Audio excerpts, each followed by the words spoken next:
Paus Fransiskus meninggal dunia, Menak sempat doakan kesembuhan.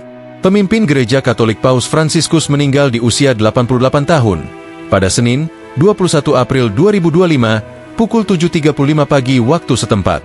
Menteri Agama, Menak, Nasaruddin Umar sempat mendoakan kesembuhan pemimpin Paus yang saat itu tengah dirawat di Rumah Sakit Gemelli, Roma, Italia.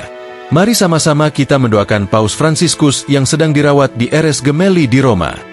Semoga Paus Fransiskus cepat sembuh, kata Nasaruddin saat menghadiri keynote speech pada PH Forum bersama Laskar Prabowo 08, dikutip dari keterangannya, Selasa, 25 Februari 2025. Menurut Nasaruddin, Paus Fransiskus adalah sahabat kemanusiaan luar biasa yang telah mengabdikan dirinya untuk umat. Beliau merupakan sahabat kemanusiaan yang luar biasa.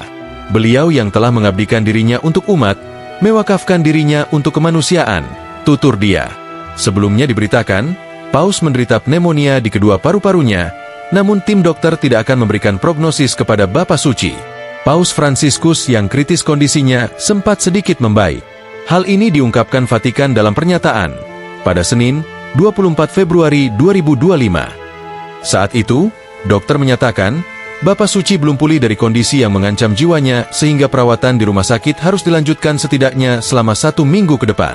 Paus Fransiskus dirawat di RS Gemelli, Roma, Italia sejak 14 Februari 2025 karena kesulitan bernapas, tetapi kondisinya memburuk dengan bronkitisnya berkembang menjadi pneumonia ganda.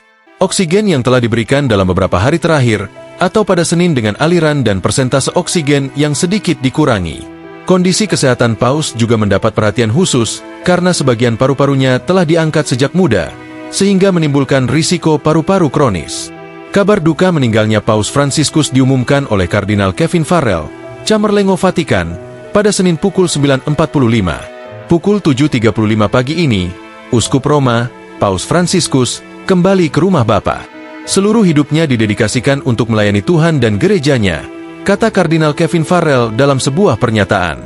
Dengan rasa syukur yang besar atas teladannya sebagai murid sejati Tuhan Yesus, kami menyerahkan jiwa Paus Fransiskus kepada kasih Tuhan yang tak terbatas dan penuh belas kasihan, yang esa dan tribun, tambahnya. Download Tribun X sekarang, menghadirkan lokal menjadi Indonesia.